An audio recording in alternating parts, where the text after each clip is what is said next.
9 de janeiro de 2017 começa como uma segunda-feira de inverno normal. Às 8h15 da manhã, a esquadra da polícia de Rumford recebe uma chamada.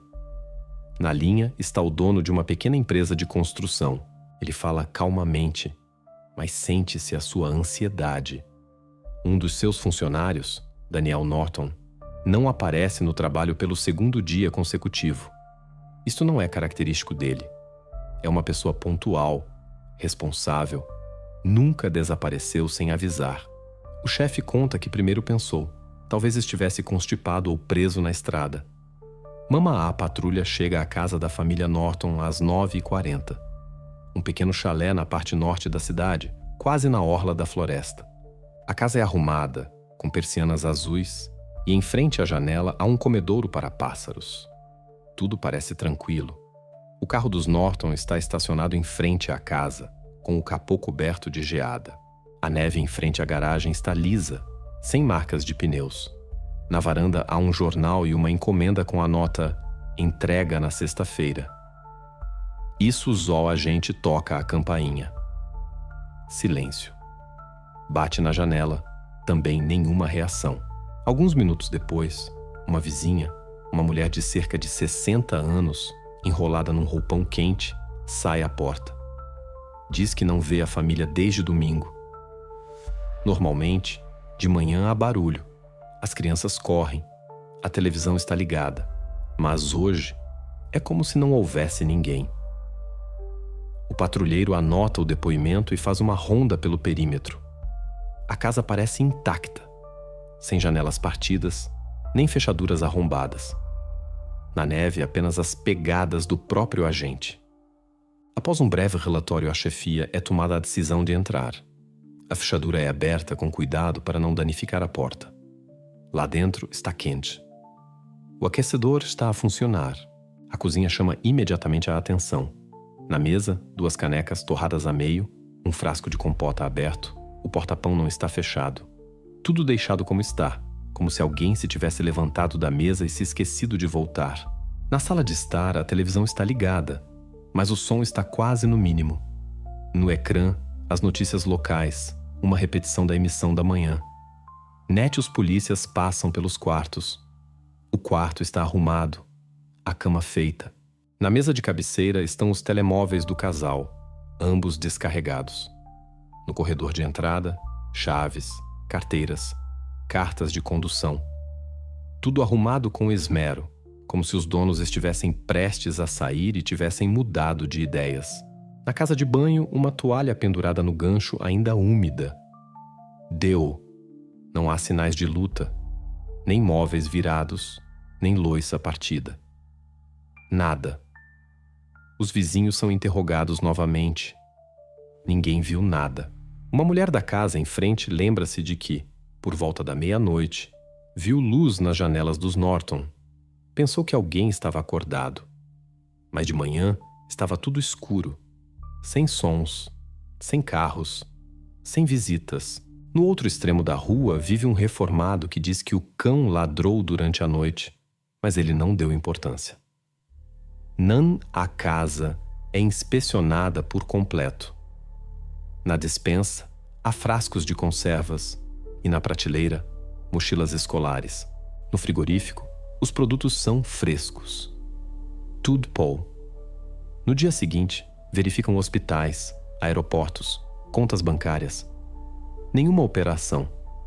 Os telemóveis, sem sinal. Os familiares não receberam mensagens. Tudo aponta para uma coisa. Eles desapareceram de repente, sem preparação. 3 dias após a chamada, a família Norton, Daniel, a sua esposa Sarah e os seus 2 filhos, são oficialmente declarados desaparecidos. A casa torna-se o primeiro local da investigação e os polícias voltam lá vezes sem conta, na esperança de notar algo que lhes escapou. A partir deste momento, a história dos Norton deixa de ser apenas um caso de desaparecimento. Torna-se os primeiros dias da investigação foram dedicados ao simples, tentar perceber quem eram os Norton. Por onde começar quando se tem uma família desaparecida e a casa está em ordem? Como se eles simplesmente tivessem evaporado. A El Oz, investigadores começam com os dados básicos. Daniel Norton, 38 anos, construtor, trabalhava como mestre de obras numa empresa privada. Os colegas descrevem-no como responsável, calmo, sem maus hábitos. Sarah Norton, 36, contabilista numa rede de farmácias local, sem infrações, sem multas. 2 filhos, ambos estudavam na escola, destacavam-se pelo bom desempenho, praticavam desporto. Segundo todos os documentos, uma família normal de classe média. A casa estava hipotecada, mas os pagamentos eram regulares, sem dívidas, atrasos, processos judiciais.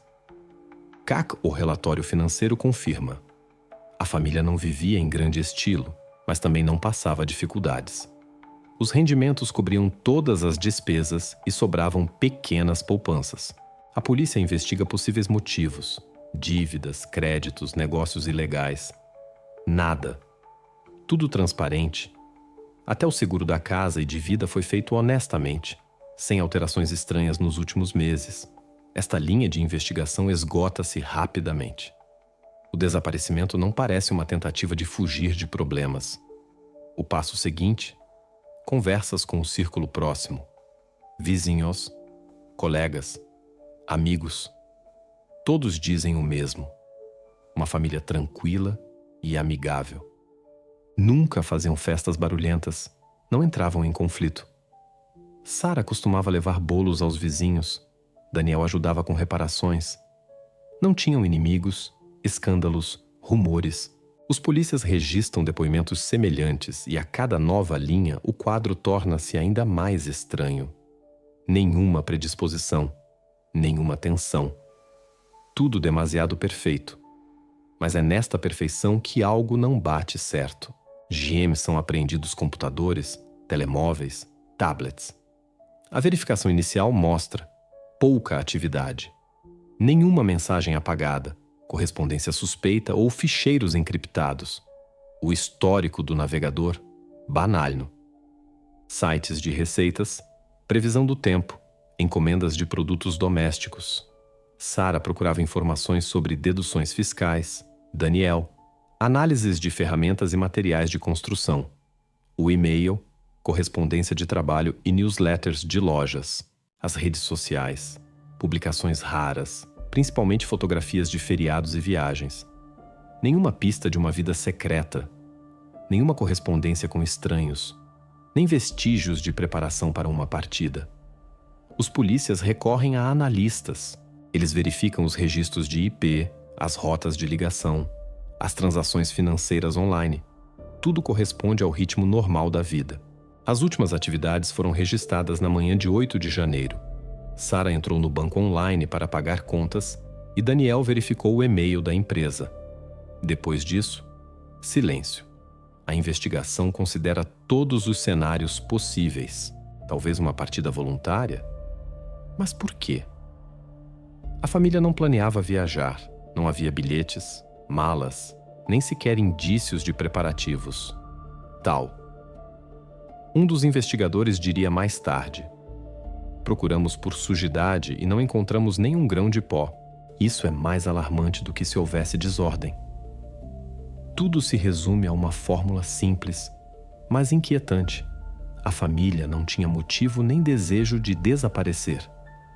Neste momento, o caso já atrai a atenção da imprensa. Os jornais locais escrevem sobre o misterioso desaparecimento de uma família sem deixar rasto. Os vizinhos trazem flores para a cerca. A polícia reforça a vigilância, mas por trás da ansiedade surge uma nova hipótese. Se eles não saíram por vontade própria, então alguém os ajudou a sair. Nesta fase, a investigação chega à primeira grande conclusão. A versão do desaparecimento voluntário é oficialmente descartada. Tudo apo segui. Após o reconhecimento oficial do desaparecimento da família Norton, a investigação desenrola-se em grande escala. No 5º dia, o Departamento de Estado junta-se ao caso. Uma equipe de busca e salvamento chega a Rumford, trazendo cães, câmaras térmicas, drones. CACNet-A operação abrange um raio de 20 quilômetros a partir da casa dos Norton. O O terreno é difícil. Floresta densa, terra gelada, neve até os joelhos. A temperatura desce para menos 15 graus. De manhã à noite, voluntários, polícias e militares vasculham a área movendo-se em linha.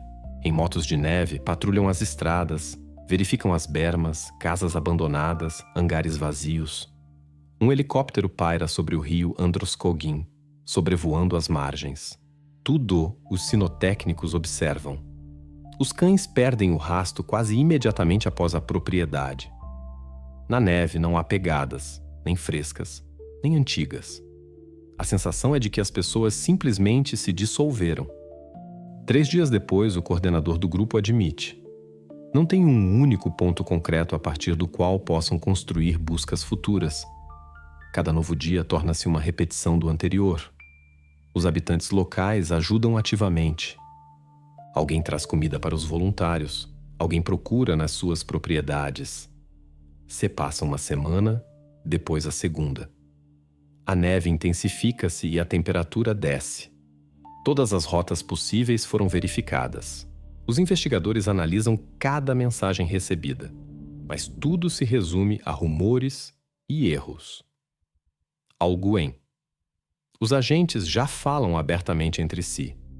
A probabilidade de os encontrar vivos é mínima. Mesmo em meados de janeiro, o centro de operações é gradualmente desmantelado. A MEEI-UMA, equipa de investigação, é imediatamente enviada para o local. O barracão fica a cerca de 8 quilômetros da casa dos Norton, afastado das rotas principais. Por não tem nada de notável. Paredes tortas, telhado enferrujado, fendas na madeira. Mas não parece abandonado. Junto à soleira não há neve, como se alguém a tivesse limpo à mão recentemente. Esta descoberta torna-se o primeiro avanço real em todo o tempo de buscas. A equipa registra o objeto, isola o perímetro, chama os peritos forenses. Ainda não está claro o que há exatamente ali, mas para a investigação já não é apenas uma estrutura estranha. É uma possível cena onde pode estar escondida a resposta para o desaparecimento da família Norton. Assim, quando a equipa operacional chegou ao barracão, já estava até escurecer. A neve rangia, Hidayat, Cagbotas. Os agentes examinam as paredes, o teto, tiram fotografias. No chão, uma camada de pó, na qual se vêem pegadas, mas indistintas, algumas frescas, outras antigas. O tenente observa que a porta se fechava por dentro com uma fechadura nova, colocada muito recentemente. Isso já não se enquadra na imagem de um barracão abandonado. Tsui verificam mais de perto. Algumas tábuas parecem mais recentes que as outras. A madeira é de um tom diferente, com menos sinais de podridão. Um dos peritos forenses ajoelha-se e levanta uma tábua com um pé de cabra. Esta cede facilmente, como se tivesse sido instalada recentemente. Por um segundo, a sala fica em silêncio. Todos percebem que isto pode ser um avanço. O agente desce primeiro. Os degraus de metal rangem sob os seus pés. Embaixo. E então fica claro. Não é apenas uma cave. Aqui tudo está arranjado. Junto à parede, há um catre estreito com um colchão, cuidadosamente coberto com um cobertor. Ao lado, uma mesa, e sobre ela livros, um caderno, uma pilha de revistas, latas de conserva. Num canto, bidões de água, um estojo de primeiros socorros, uma chaleira elétrica antiga. Mas um refúgio de quem? Ou de quê? Os investigadores notam muitos pequenos detalhes. Na mesa, lápis e canetas estão cuidadosamente arrumados, numa gaveta, documentos antigos, várias embalagens de medicamentos, uma caixa de fósforos, uma lanterna. Numa prateleira, quando os peritos forenses começam o registro, fica claro que a sala não é improvisada. Nesta fase, a investigação ainda não sabe se o refúgio está ligado aos Norton, mas cada objeto, cada coisa aqui parece guardar vestígios da sua presença. Na parede, entre os livros, um operacional repara num desenho infantil. Linhas simples, uma casa, um sol, 4 figuras com nomes escritos. Isto já não é apenas um abrigo. É um lugar onde alguém já viveu. Os peritos forenses recolhem amostras, impressões digitais, fotografias. E já na noite do mesmo dia, o laboratório confirma. As impressões digitais na mesa, na louça, na maçaneta da porta pertencem a todos os 4 membros da família Norton. Esta é uma prova direta. Eles estiveram mesmo aqui. Mas permanece incerto por quê. Se estiveram neste subterrâneo voluntariamente ou se a inspeção continua, e entre os objetos comuns, um perito forense repara numa lata de conservas colocada à parte. Na tampa, GM. Para a investigação, isto muda tudo. Agora há uma confirmação direta de que havia mais alguém no refúgio. Uma 5ª pessoa, cuja identidade ainda não foi estabelecida. E é ele que pode ser a chave para descobrir para onde a família desapareceu e por que se encontraram debaixo da terra. A primeira coisa que a equipa de investigação faz após inspecionar o bunker é determinar a quem pertence o terreno. Este é um procedimento padrão. Qualquer propriedade, mesmo que antiga e abandonada, deve estar registrada no cadastro. Através da base de dados do Departamento do Condado de Oxford, são solicitadas informações de arquivo. Ravensthal, mas a resposta revela-se estranha. O terreno está registrado como sem dono. O último registro data de 2003. A terra pertencia a uma empresa chamada North Trails Development, que faliu há quase 20 anos. Depois disso, passou por vários bancos, mas nenhum formalizou a propriedade final. Essencialmente, o terreno caiu há muito tempo fora do registro legal. Isto coloca a investigação no impasse. O imóvel não tem proprietário oficial. Significa que qualquer pessoa poderia ter construído o refúgio aqui, sem registro, sem licenças, sem testemunhas. Nos arquivos não há informações sobre a construção, venda ou número cadastral do barracão. A impressa. Os investigadores voltam ao que tem. Unicalne a resposta chega 2 horas depois. Não há correspondências, nem a nível estadual, nem na base de dados interregional. A impressão digital está limpa. A pessoa a quem pertence nunca esteve envolvida em nenhum caso, nunca foi detida, nunca figurou como procurada. Isto exclui a teoria de um criminoso profissional, mas também complica a situação. O desconhecido não deixou rastro digital nem legal. Ampliam o pedido.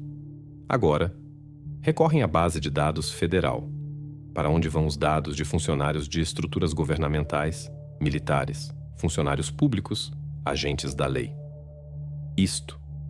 Mas uma correspondência é encontrada. Poucos minutos após o envio do pedido, na sala de monitorização acende-se uma notificação. Correspondência encontrada. O sistema apresenta o nome completo, data de nascimento e local de serviço. No ecrã, aparece a fotografia de um homem, grisalho, olhar severo, postura ereta. É F. O processo pessoal abre-se diante dos olhos dos agentes. Uma carreira longa e impecável.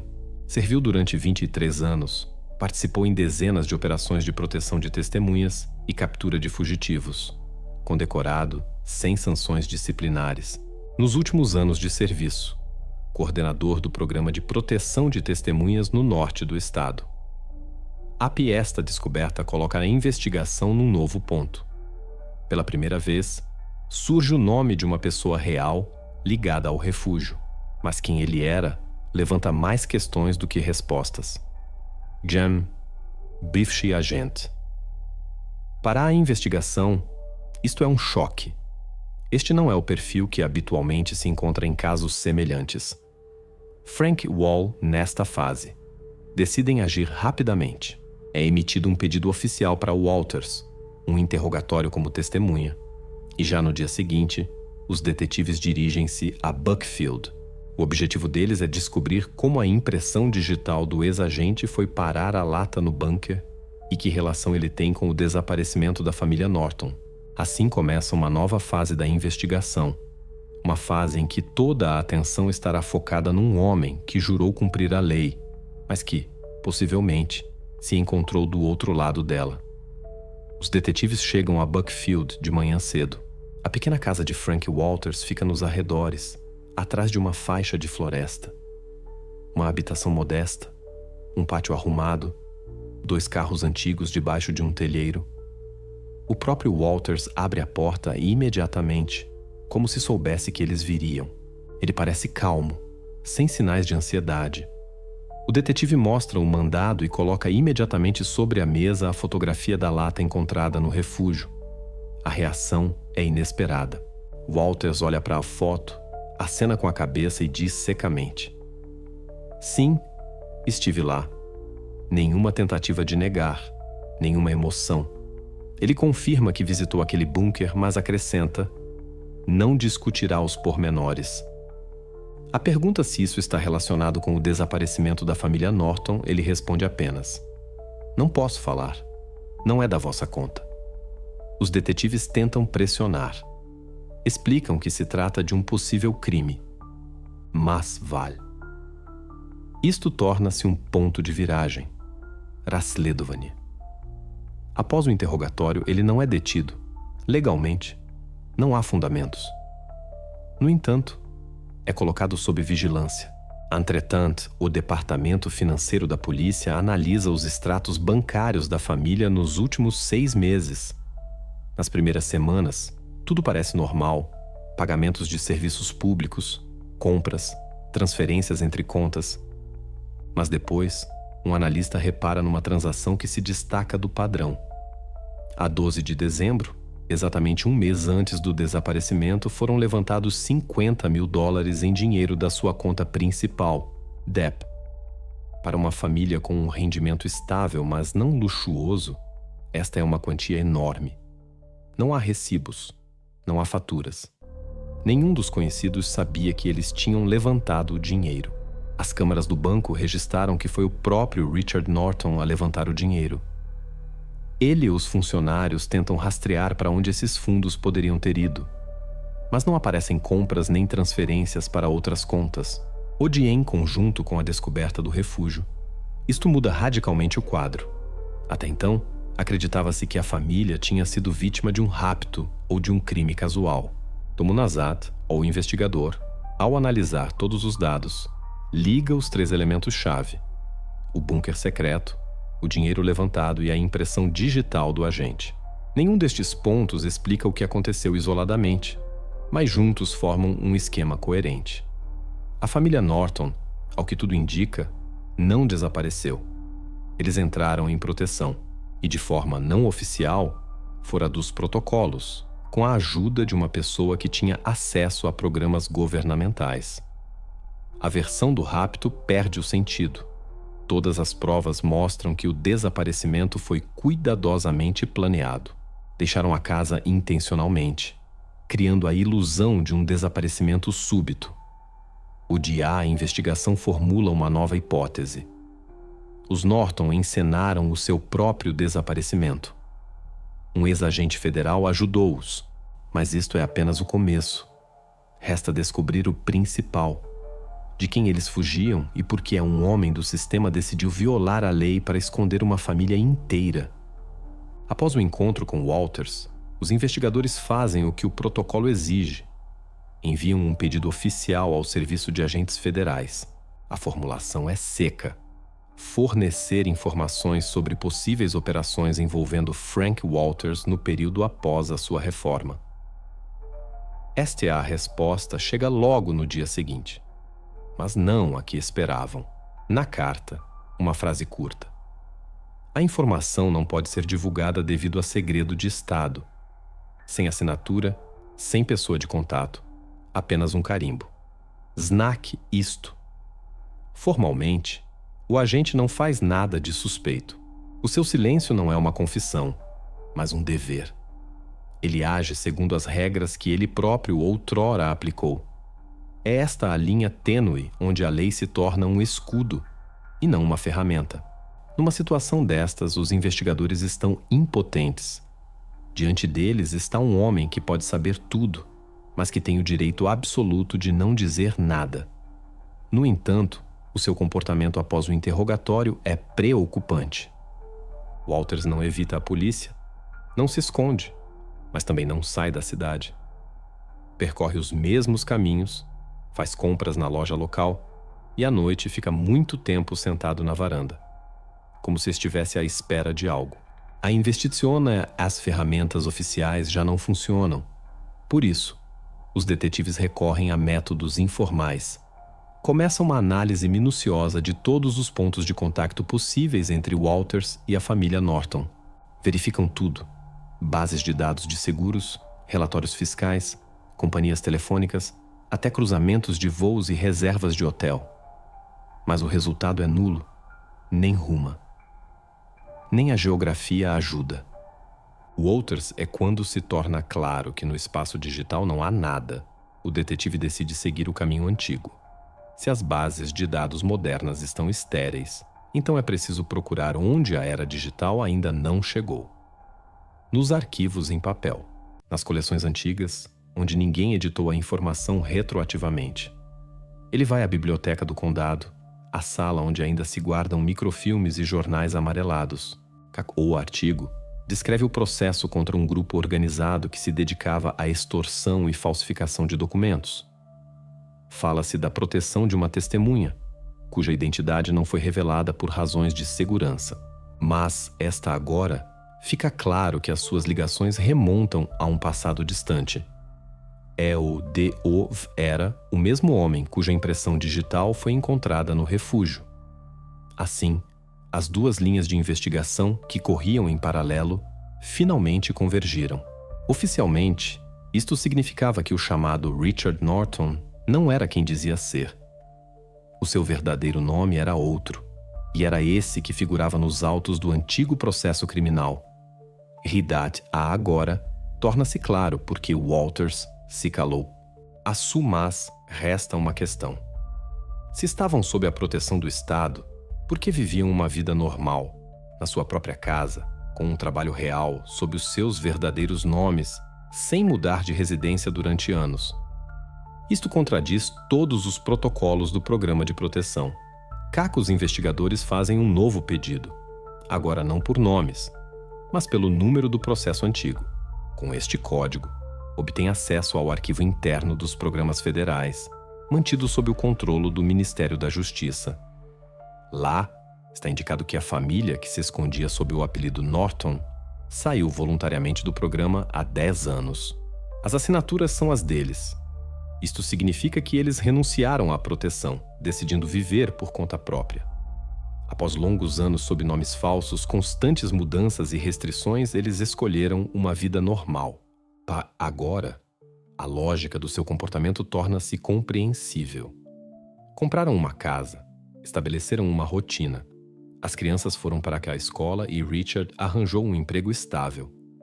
Tudo parecia banal, mas era apenas uma forma de autoproteção. Eles decidiram esconder-se não atrás de uma cerca, mas entre outras pessoas. Simplesmente.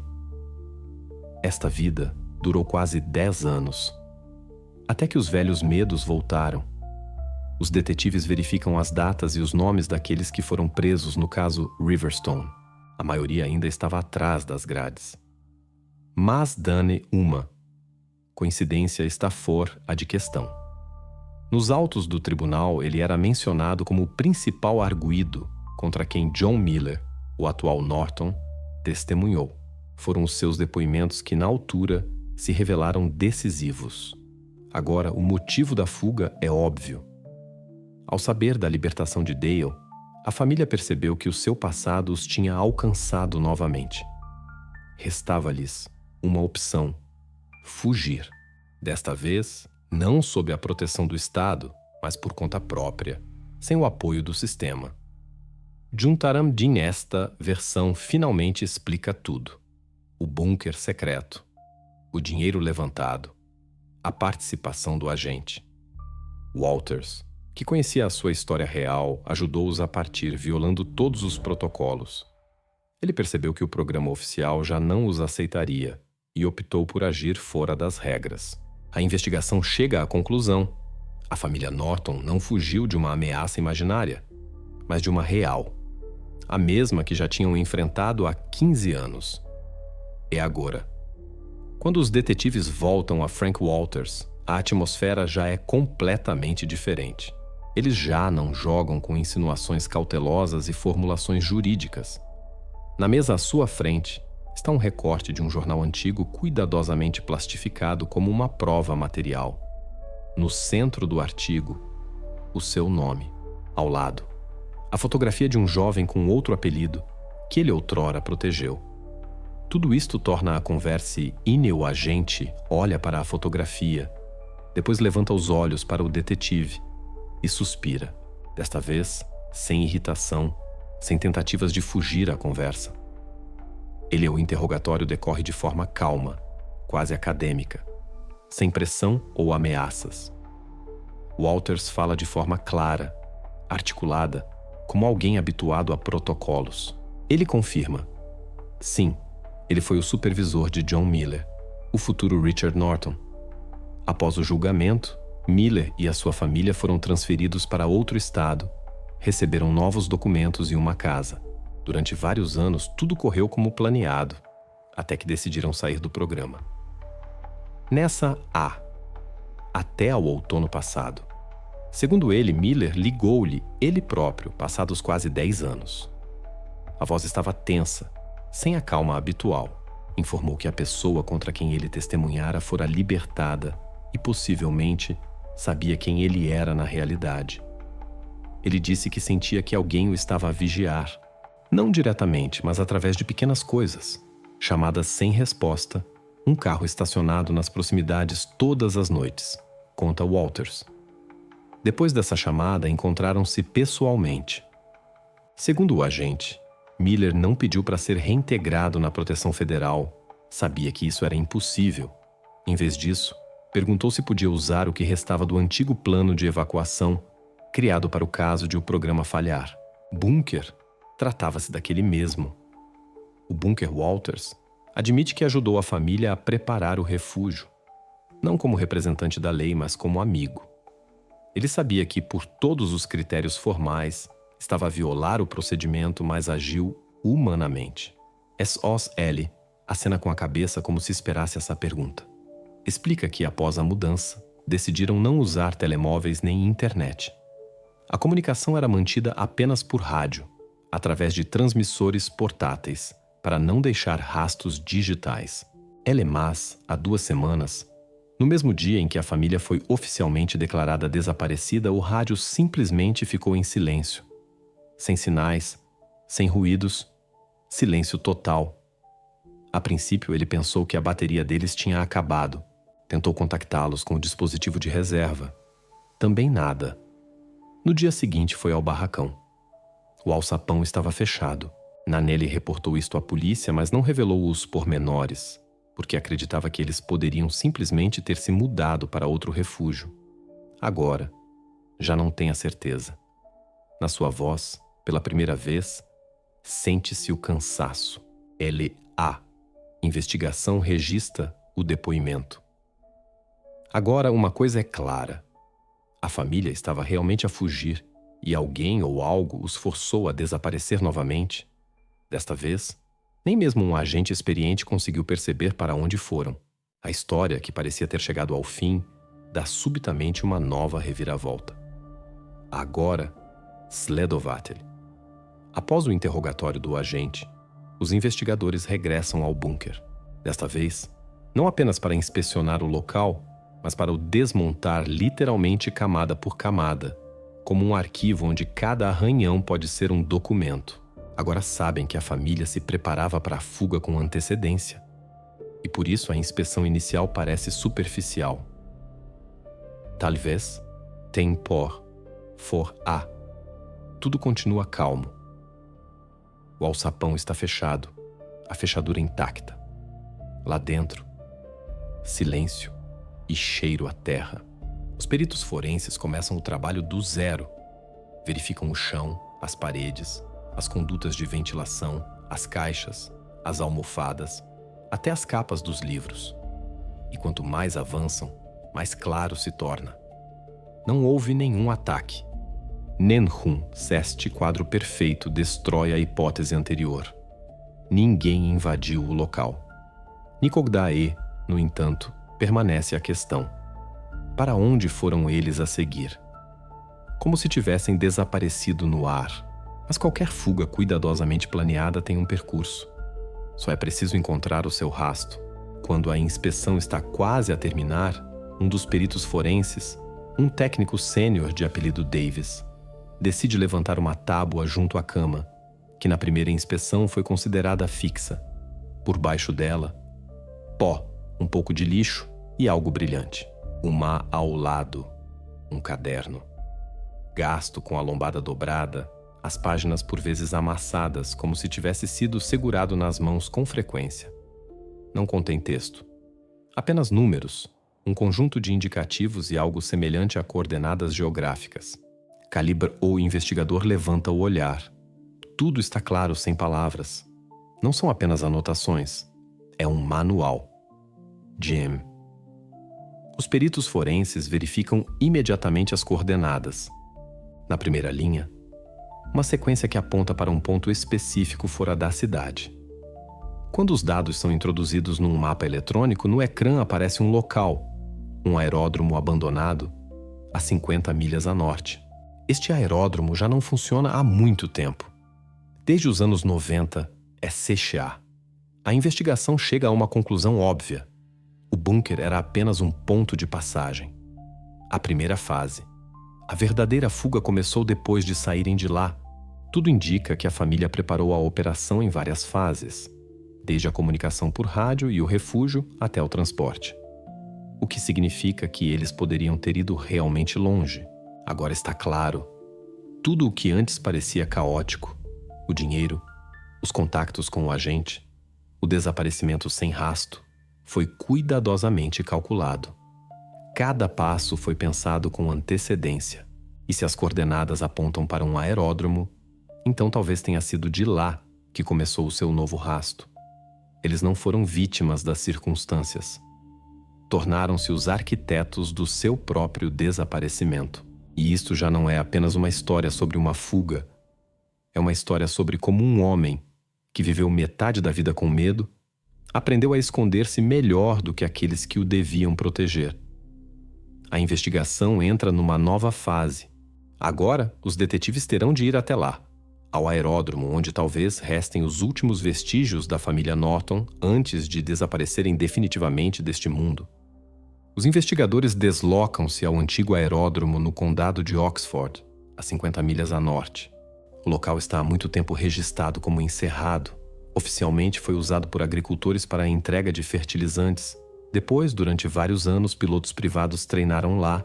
E depois, silêncio total. Na entrada, uma barreira enferrujada, letreiros arrancados e uma placa antiga com letras desbotadas, Entrada Pro. A neve nas bermas está pisada. Os rastros de pneus estendem-se diretamente até os hangares. À entrada, uma corrente, cuidadosamente passada pela folha do portão. Foi recentemente fechada, mas o mosquetão está limpo, sem vestígios de ferrugem. O vento arrasta pó e pedaços de papel, mas a pista de aterragem parece estranhamente bem cuidada, como se tivesse sido limpa recentemente. Coando. Tudo indica que a descolagem não foi oficial. Ninguém a acompanhou com luzes ou sinais. Os investigadores contactam os residentes mais próximos. St. Paul. Há cerca de 2 semanas, tarde da noite, ouviram o zumbido de um motor. Breve, constante, sem o som característico de motores grandes, o que significa que era um avião pequeno. O mecânico afirma que viu luzes ao longe, como se alguém estivesse a descolar, mas sem contato por rádio. A hora coincide com INV. Começa uma nova etapa, a verificação de todas as rotas de aviação. São enviados pedidos aos serviços de controle de tráfego aéreo, arquivos e bases de dados de voos privados. Mas a resposta que chega de todos os lados é a mesma. Esse voo não existiu. Nem Kumae, no entanto, a invisibilidade total é impossível. Cada avião deixa um rastro, pelo menos na fronteira do campo de radar. Um dos especialistas em monitorização de fronteiras encontra um registro de radar noturno. Naquela mesma data, por volta das 3 da manhã, no céu sobre o rio St. John, aparece uma marca fraca, uma aeronave não identificada, a dirigir-se para nordeste. Poucos guardas de fronteira tentaram identificar o alvo, mas o transponder estava desligado e a altitude de voo era mínima, quase ao nível das árvores.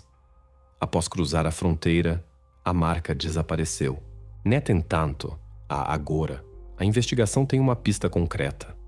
É enviado um pedido oficial ao Canadá, com a hora exata, coordenadas e o tipo provável da aeronave. A resposta chega 2 dias depois. A polícia canadiana confirma. Naquela noite, os seus serviços locais registraram a aterragem de um avião leve na província de New Brunswick, numa pista privada abandonada. В качестве autoridade o piloto chama-se Stephen Hayes, um ex-piloto militar, dispensado por violação de disciplina. No interrogatório, ele admite imediatamente que realizou o voo por encomenda. Diz que foi contratado através de terceiros, prometeram-lhe uma grande quantia e exigiram anonimato total. Ele recebeu as coordenadas do aeródromo, a hora exata da partida e a instrução de não ligar os instrumentos de navegação. A bordo estavam 4 passageiros. Em homem, eles pagaram em dinheiro. O piloto recorda que a mulher era a mais calma de todos. Ela segurava uma mochila velha e estava constantemente a olhar para o relógio. Agora, tudo se torna óbvio. A investigação recebe oficialmente o estatuto de encerrada com resultados. Mas para os investigadores, isto não é o fim, pois por trás de cada esquema de fuga cuidadosamente elaborado esconde-se não apenas o medo, mas também a razão que leva uma pessoa a renunciar a tudo o que tinha. E quanto mais fundo eles mergulham no passado dos Norton, mais claramente percebem. A escuridão da qual eles fugiram não ficou de todo para trás. Após a confirmação do voo para o Canadá, o caso formalmente chegou ao fim. BESPAP, a equipa de analistas federais, começou pela questão principal. As ações dos Norton ou do agente Frank Walters constituíram um crime? Formalmente não. Eles não enganaram ninguém, não prejudicaram o Estado, não violaram fronteiras. Mesmo o uso de um voo ilegal não se enquadrava num crime, uma vez que a participação da família nesse voo não podia ser provada em tribunal. Essência mas, entre os documentos reunidos pela investigação, havia um relatório que chamou especialmente a atenção dos advogados. Nicogda, segundo os dados da vigilância, ele tentou estabelecer contato com ex-funcionários do Programa de Proteção de Testemunhas, através de intermediários, empresas fictícias, por vezes diretamente através de ameaças. Tudo indicava que ele não se tinha conformado com o passado. Não estava interessado em dinheiro ou poder, apenas em vingança. A partir desse momento, o caso de um drama familiar transforma-se num caso de âmbito federal. Os materiais são entregues ao FBI. Numa reunião com o procurador distrital, decide-se retomar a vigilância ao líder libertado. Esta decisão é tomada discretamente, sem comunicados de imprensa, sem notificações aos meios de comunicação social. Ninguém deve saber que ele está novamente a ser vigiado. O FBI envolve o Departamento de Informações Internas. O suspeito é colocado sob vigilância externa. Os seus movimentos, chamadas, e-mails e encontros são monitorizados. Nas primeiras semanas, nada. Tudo limpo. Ele comporta-se como um cidadão cumpridor da lei, vive numa casa tranquila nos arredores, passeia o cão à noite. Mas depois começam a chegar os primeiros sinais. No seu círculo aparecem velhos conhecidos. 2 ex-cúmplices vêm de outro estado, alugam uma casa nas proximidades. Os operacionais registram os encontros. Os homens discutem algo em parques de estacionamento, em cafés. Depois um deles sai da cidade, onde há um armazém registrado em nome de um testa de ferro. A verificação deste armazém revela pormenores estranhos, uma nova estação de rádio, mapas antigos e uma lista de matrículas de automóveis, entre as quais figura a do carro do agente Walters. Isto torna-se um ponto de viragem. O FBI percebe que a ameaça não é apenas possível, é real. Norton não fugiu em vão. As pessoas de quem ele se escondia começaram realmente a agir. Começa uma operação em grande escala. Sob o pretexto de uma verificação de transporte na autoestrada, um dos cúmplices é detido. Durante a busca, encontram um telemóvel com mensagens encriptadas. A desencriptação confirma: o seu alvo era a testemunha que partiu para o norte. Eles procuravam rotas através de voos privados. Investigavam quem poderia ter ajudado Norton a sair do país. Isto já não são suposições, mas um plano de vingança, cuidadosamente elaborado e coordenado. Com base nestes dados, o FBI obtém um mandado de captura para o líder. Ele é detido em meados de março. Não oferece resistência, mas no seu rosto há a expressão de alguém que percebe tudo. Com ele, encontram documentos e uma lista de nomes. Entre eles, o apelido de Richard Norton.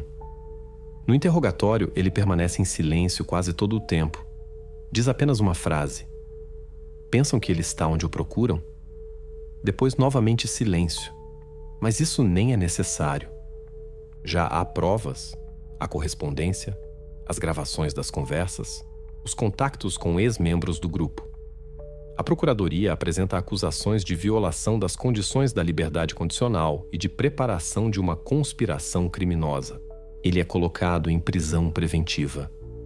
Os investigadores que trabalharam neste caso desde o início sentem finalmente um alívio. A fonte da ameaça, que manteve a família a viver com medo durante 10 anos, foi neutralizada. Mas este desfecho não parece uma vitória. Não traz a sensação de um final. Pois durante todo este tempo, os Norton nunca mais apareceram. Nem chamadas, nem cartas, nem qualquer indício de que saibam que o perigo passou. Talvez nunca venham a saber, ou talvez tenham preferido não voltar.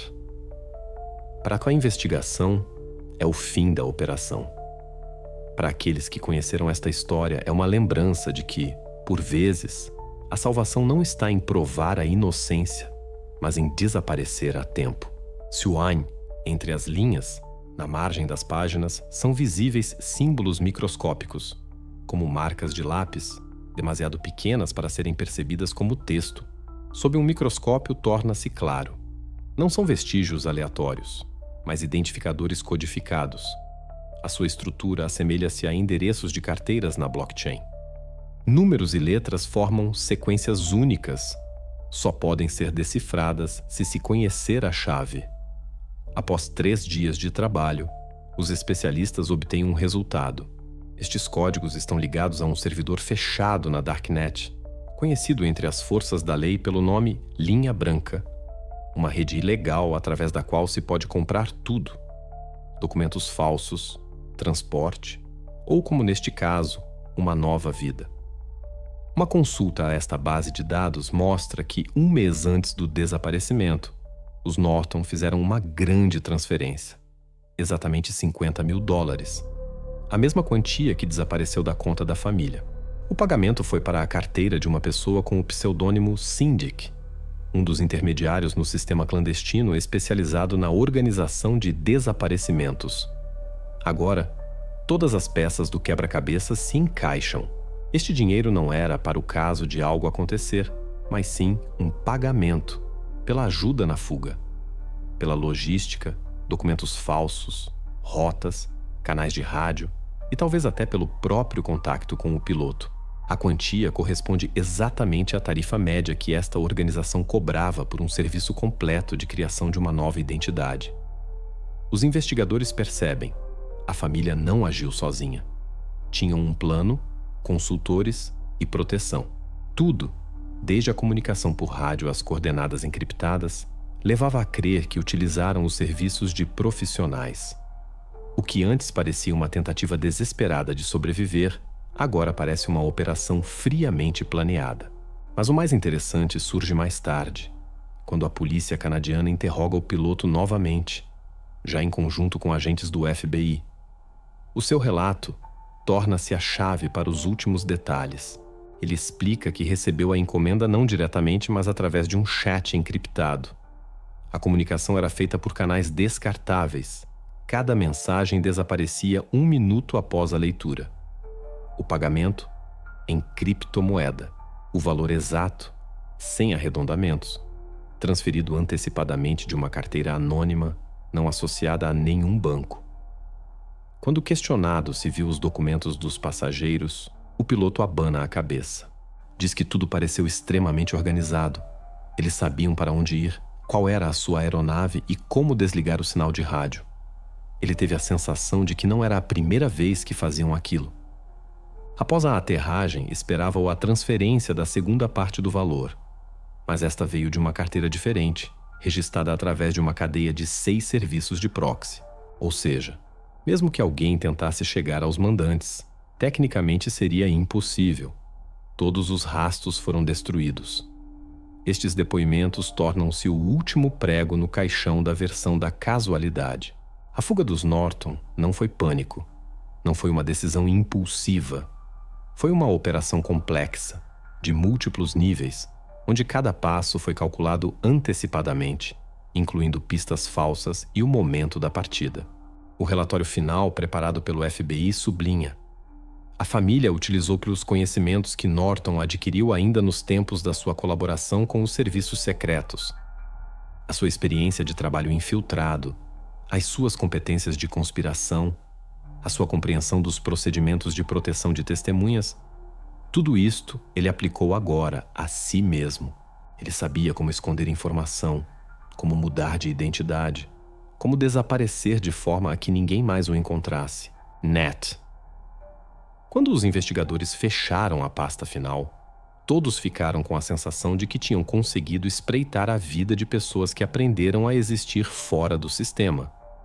Não por acaso, mas graças à inteligência e à disciplina. Eles não apenas partiram, eles apagaram o seu passado como só sabem fazer aqueles que já sobreviveram a uma caça. E agora, onde quer que estejam, a única coisa que se pode dizer com certeza é que o seu desaparecimento se tornou o exemplo mais puro de como uma pessoa é capaz de construir a sua própria invisibilidade. A conferência de imprensa começou às 9 da manhã. Na rua já se amontoavam jornalistas, equipas de reportagem estavam de plantão. Alguns tentavam entrar à força na Câmara Municipal, enquanto outros simplesmente observavam de lado. Parecia que toda a manhã da cidade estava suspensa à espera daquelas palavras. Como se o destino de uma família se tivesse tornado, de repente, um símbolo de algo maior. Um mistério que todos sentem, mas ninguém compreende. Quando o chefe da polícia se aproximou do microfone, instalou-se um silêncio instantâneo na sala. A luz dos projetores iluminou o seu rosto, cansado, tenso, como o de um homem que passou demasiadas horas sem dormir. Ele fala de forma ponderada, sem emoção, como se cada palavra tivesse sido revista por advogados. A investigação está concluída. A família Norton foi encontrada. Estão todos vivos, encontram-se em segurança e não necessitam de assistência médica. Após esta frase, faz uma pausa, como que a dar tempo às pessoas para assimilarem o que ouviram. Mas a pausa não traz alívio. No ar, perplexidade. Todos percebem que a formulação é demasiado geral. Não há um único pormenor, nenhuma pista de onde estão, como foram encontrados, em que estado se encontram. Um dos jornalistas levanta-se e estende a mão. Pode especificar, no território do estado ou fora dele? A resposta é lacônica, sem comentários. Outro tenta perguntar por que o caso foi classificado, mas o porta-voz interrompe bruscamente. A investigação afeta interesses federais. Os pormenores não serão divulgados. E é este silêncio que é o mais ruidoso, porque é ele que diz tudo o que é preciso saber. Aqueles que outrora fugiram do sistema estão agora sob a sua proteção. Os seus nomes foram novamente apagados. A sua localização é desconhecida até para aqueles que conduziram o caso desde o início. Para o público, eles desapareceram para sempre. Só que agora não como fugitivos, mas como pessoas que o Estado decidiu não mais entregar ao mundo. Quando, entretanto, no serviço de agentes federais, começa uma discreta investigação interna. Decorre sem grandes manchetes, sem câmaras. Na mesa da comissão está o processo pessoal de Frank Walters. Fotografia, datas de serviço, condecorações, tudo cuidadosamente arquivado. ele é chamado a uma reunião à porta fechada. A sala é pequena, sem janelas. 3 homens de uniforme, um representante do Ministério da Justiça, um escrivão. Tudo rigorosamente conforme o regulamento. Frank entra calmamente, senta-se, sem desviar o olhar. A pergunta do presidente se tem consciência de que violou o protocolo federal, ele responde: tenho consciência. E após uma curta pausa, acrescenta: mas se tudo se repetisse, faria o mesmo. Ele fala sem desafio, sem dramatismo. Apenas constata um facto. As suas ações não são uma justificação, mas uma escolha. A comissão analisa tudo ponto por ponto. O contacto com a família Norton, uma violação. A ajuda na preparação do esconderijo, uma violação. O uso ilegal de equipamento de serviço, uma violação. E, no entanto, nenhum membro da comissão o chama de criminoso. A atmosfera da reunião é estranha, como se todos soubessem que, formalmente, ele é culpado. Mas, na essência, fez o que ninguém esperava dele. Agiu segundo a sua consciência. A decisão é tomada no 3º dia. A formulação soa seca, quase sem vida. Por excesso de zelo e violação da ética processual, Frank Walters é exonerado do cargo com manutenção da pensão. É-lhe concedido o direito à reforma antecipada e a possibilidade de não participar em comentários públicos. Ou seja, formalmente foi punido, mas na prática, deixaram-no ir com honra. Quando ele sai do edifício, é recebido por alguns jornalistas. Ele permanece em silêncio. Apenas um gesto breve. Um leve aceno de cabeça em agradecimento àqueles que estavam atrás da barreira sem gritar perguntas. Depois disso, entra no carro e vai-se embora. Nunca mais é visto nem no serviço, nem na cidade. Quase ao mesmo tempo, nos noticiários federais surge outra nota, curta, sem grandes manchetes. Ex-líder de grupo criminoso que cumpria pena por crimes de extorsão e corrupção foi detido. A reportagem menciona que o motivo da detenção foi informação obtida durante uma investigação paralela. Sem mais pormenores, mas para todos os que acompanharam a história é claro de onde veio essa informação. Para o grande público, é mais um sucesso da polícia. Para quem está por dentro, um sinal. As velhas ligações foram cortadas. As velhas dívidas foram saldadas. O mundo do crime recebe um aviso. O homem que outrora violou o seu código de silêncio está agora inalcançável. Qualquer tentativa de o procurar levará apenas a novas perdas. Entre os agentes que trabalharam no caso, circula uma frase que depois é repetida pelos jornalistas. Norton desapareceu pela 2ª vez, e desta vez, para sempre. A ironia é que a sua fuga, inicialmente vista como um crime, revelou-se uma forma de salvação, e a violação da lei, um ato de humanidade. Tudo termina não com uma explosão, não com um clímax, mas com o silêncio. A história dissolve-se em formulações oficiais e arquivos secretos. A polícia não comenta. Os agentes guardam silêncio. As bases de dados federais enchem-se de linhas cinzentas com a nota confidencial. Mas para aqueles que acompanharam este caso, ele permanece uma lenda. Não sobre um crime, mas sobre pessoas que fugiram do medo tão longe que nem a verdade consegue agora alcançá-las. Quando os investigadores tentaram construir toda a cronologia dos acontecimentos, tornou-se evidente. Não foi uma fuga espontânea. Não foi pânico. Tudo aconteceu de acordo com um plano previamente elaborado, estruturado como uma operação com um nome de código. Cada ação tinha um ponto no tempo. Cada decisão, um objetivo lógico. Se alguém olhasse para a sua fuga de fora, não lembraria uma fuga caótica, mas o trabalho preciso de um grupo de inteligência. A primeira fase, a ameaça. No dia em que saiu da prisão federal, o homem que outrora fez Norton perder o seu nome anterior, ele, sem perder uma hora, ativou o que chamava de protocolo de emergência. No seu telemóvel estava escondido um contacto sem nome, apenas um símbolo, uma onda curta de radiofrequência.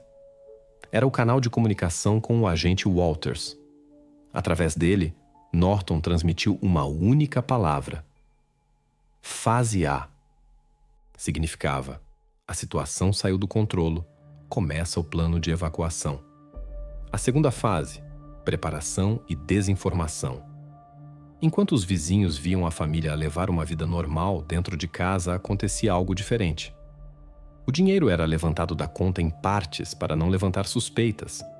O dinheiro vivo era colocado em sacos a vácuo, os pertences, organizados, os documentos, destruídos. Ao mesmo tempo, em público, criava-se uma pista falsa. Contas por pagar, ausência súbita no trabalho, objetos pessoais deixados para trás, sinais de caos. Tudo parecia um desaparecimento repentino, como se algo se tivesse interrompido num instante. Era exatamente isso que se pretendia, que a polícia, os vizinhos e a imprensa acreditassem que a família tinha desaparecido de repente e sem deixar rasto.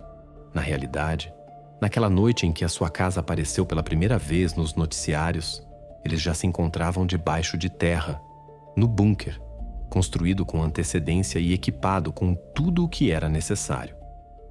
Esta era a terceira fase, o refúgio. O bunker situava-se a 1,5 km da sua propriedade, no terreno de uma antiga pedreira, onde outrora se realizaram trabalhos geológicos. A entrada estava disfarçada como uma pequena construção que de longe parecia um barracão. Lá dentro, ventilação, energia autônoma, comunicação e até um estoque de conservas, calculado para 1 mês. Tudo isto eles prepararam durante anos, como se pressentissem o momento em que o mundo se voltaria novamente contra eles. A partir deste ponto começava a quarta fase, a coordenação. Do bunker, estabeleceram contato com a rede clandestina Linha Branca através daquela mesma estação de rádio, encontrada mais tarde debaixo da cama. A comunicação era feita com frases curtas, códigos, como entre militares. Coordenaram a rota, a hora da evacuação e pagaram o restante dos serviços através da rede de criptomoedas. Paralelamente, Walters fornecia cobertura, encaminhando a investigação oficial numa direção falsa, plantando pistas inexistentes. A quinta fase, o silêncio. Foi neste momento que deixaram de contactar o agente.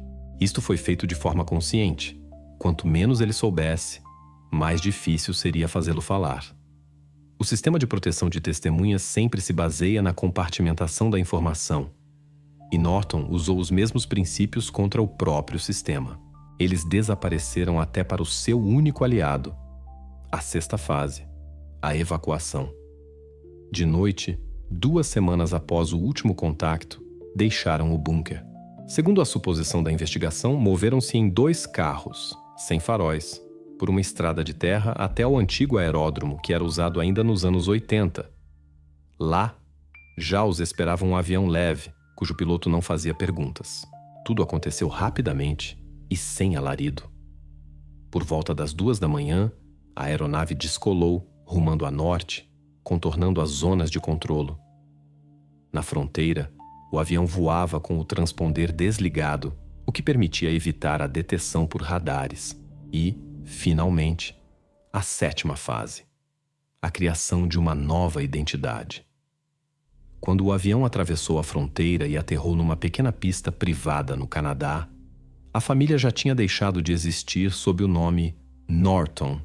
No local, foram recebidos por 2 homens, representantes daquela mesma organização. Cada um deles tinha a sua tarefa. Um era responsável pelos documentos, o outro pelo transporte.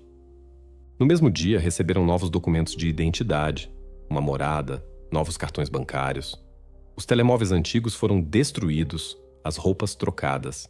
3 dias depois, eles apareceram oficialmente noutra cidade, com novos nomes e uma nova biografia. Para essa investigação, isto pareceu um desaparecimento.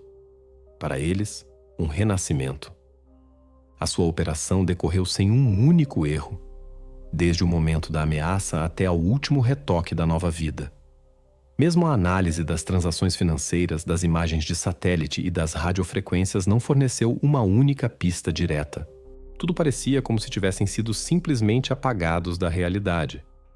O FBI, No seu relatório final, classificou isto como uma das autoeliminações mais complexas e bem planeadas da história moderna. Cada etapa da fuga foi executada com uma precisão digna de uma operação de inteligência profissional. Toda a cadeia, desde a frase de código até aos novos documentos, funcionou como um mecanismo único, sem falhas nem emoções. Assim terminou a operação que mais tarde os agentes entre si chamaram de o caso Norton. Não como um crime, mas como um exemplo de até onde uma pessoa pode ir para preservar a vida e a liberdade. Na sua história não havia heróis ou vilões, apenas a fria necessidade e o cálculo. E talvez seja isso que a torna verdadeiramente assustadora. A audiência judicial do caso de Arthur Lanez foi um evento que muitos aguardavam.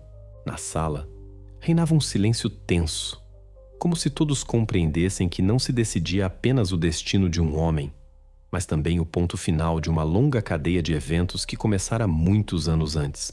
A acusação foi construída de forma clara: violação das condições da liberdade condicional, organização de um grupo criminoso e preparação de um novo crime grave. 3 pontos, cada um dos quais poderia por si só mandá-lo para a prisão por anos. Enquanto o procurador lia a acusação, Lanez ouvia em silêncio.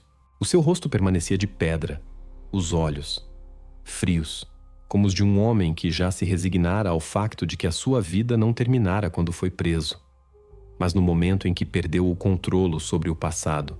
No banco em frente, sentavam-se os seus advogados, 2 especialistas experientes, conhecidos por salvarem clientes até dos casos mais desesperados.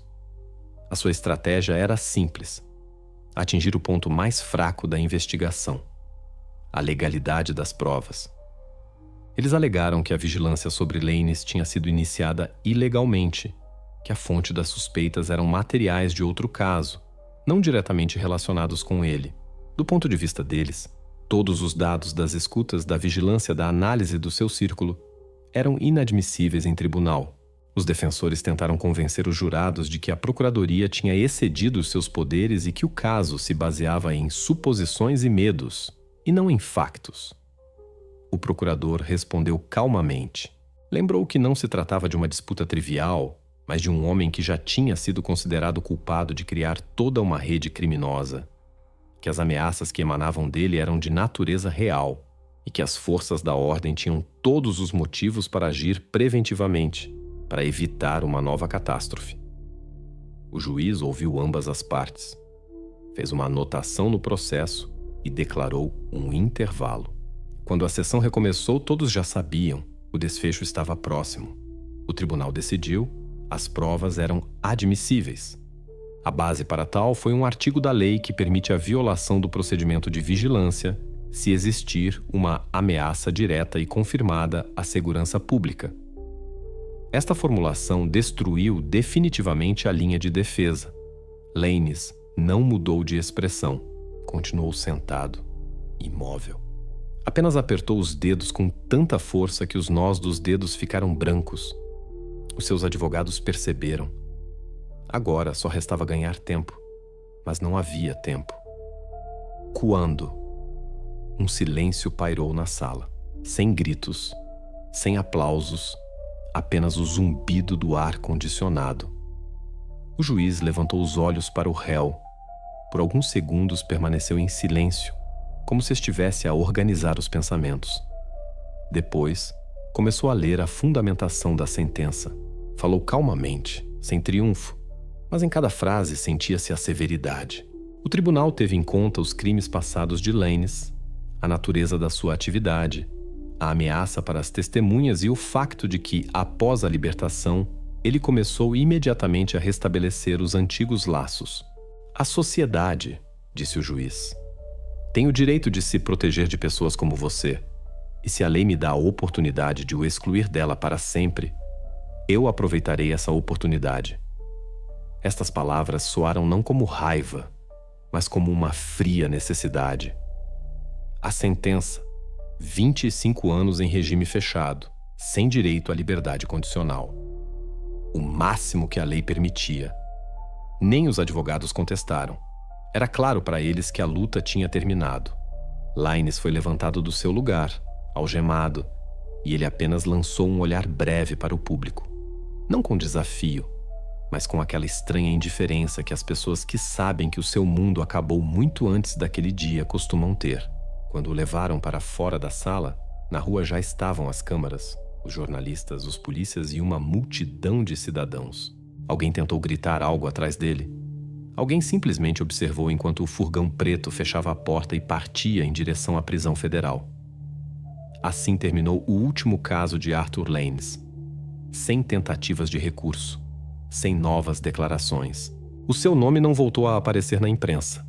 E ele próprio dissolveu-se no sistema que um dia lhe dera poder e que agora o engolira por completo. Para a investigação, isto não foi apenas uma vitória. Foi um final simbólico, no qual o passado, finalmente, deixou de perseguir aqueles que durante tantos anos tentaram fugir dele. Passaram alguns meses desde a última audiência do tribunal, quando a cidade de Rumford começou gradualmente a regressar à sua vida normal, mas no ar ainda pairava a sombra desta história. Uma sensação silenciosa de que, algures por perto, entre as ruas familiares, outrora acontecera algo muito maior do que apenas o desaparecimento de uma família. Tudo começou com uma casa normal nos arredores. Agora essa casa estava vazia. Quando o banco executou a hipoteca por falta de pagamento, ninguém se surpreendeu. A casa dos Norton permaneceu selada durante muito tempo. As suas janelas foram tapadas com tábuas e o quintal ficou coberto de ervas daninhas. Por fora, parecia como centenas de outras construções abandonadas, sem vestígios do pânico e da agitação que ali reinavam nos primeiros dias após o desaparecimento. Depois, meio ano mais tarde, a casa foi a leilão. O novo proprietário comprou-a por um preço simbólico, sem se aprofundar muito no passado. Para ele era apenas um terreno vantajoso, e não um lugar onde se desenrolou uma história sobre a qual ainda se sussurrava muito à noite. Curiosamente, muitos vizinhos ainda evitam aquela rua. Dizem que por vezes, à noite, se ouve o som de passos ou uma luz tênue vinda das janelas, embora ninguém lá entre há muito tempo. Claro, são apenas histórias, mas para uma cidade pequena, essas histórias tornam-se parte da memória. A casa, onde outrora viveu a família que desapareceu 2 vezes, transformou-se num mito. E como acontece frequentemente, o mito revelou-se mais forte do que qualquer versão oficial. Quanto ao bunker, aquele mesmo de onde tudo começou, as autoridades decidiram eliminá-lo. Não por um desejo de apagar os vestígios, mas mais por uma necessidade prática. A explicação oficial soou simples: perigoso para visitas. Mas aqueles que estiveram no local contaram que o dia em que trouxeram o equipamento de construção parecia uma pequena cerimônia, sem espectadores, mas com a sensação de que se estava a fechar a última página de um livro. As pessoas ficaram em silêncio, observando as escavadoras a cobrir a entrada camada por camada. Depois tudo foi nivelado, e passadas algumas horas não restava sequer um indício. A terra voltou a ser lisa, a relva, normal, como se nada ali tivesse existido. Foi um enterro simbólico não só do refúgio, mas de toda a história. Frank Walters, o ex-agente federal, reformou-se. Nenhuma entrevista, nenhum livro, nenhuma menção ao caso que na verdade se tornou o mais importante da sua carreira. Mudou-se para outro estado, mais perto do oceano. Lá, dizem, vive tranquilamente, pesca, tem uma pequena oficina, uma casa antiga sem letreiros. As pessoas que o encontraram notam que ele se tornou mais introvertido, mas no seu olhar permaneceu a mesma concentração, como a de um homem que sabe algo sobre o qual nunca mais falará. Quando um jornalista tentou encontrá-lo para um documentário, Frank recusou educada, mas firmemente. Disse apenas: algumas histórias não precisam de continuação. O importante é que o seu final seja o correto. A conversa terminou aí. E desde então, ele não voltou a aparecer nas notícias. Sobre a própria família Norton também não se sabe nada. Nem vestígios de transações, nem chamadas, nem qualquer indício de que estejam por perto. Tudo o que restou deles são algumas fotografias no arquivo do caso, rostos sorridentes, congelados no tempo. Para a polícia, é um incidente encerrado. Para os habitantes da cidade, um mistério. E para aqueles que conheciam os detalhes, uma história de salvação que exigiu um desaparecimento completo. O processo arquivado ainda se encontra na cave da esquadra da polícia de Rumford. Uma pasta com uma capa cinzenta grossa, um pouco desbotada pelo tempo. Na lombada, uma inscrição cuidada. Processo. No 7421, desaparecimento da família Norton. Na última página, um carimbo.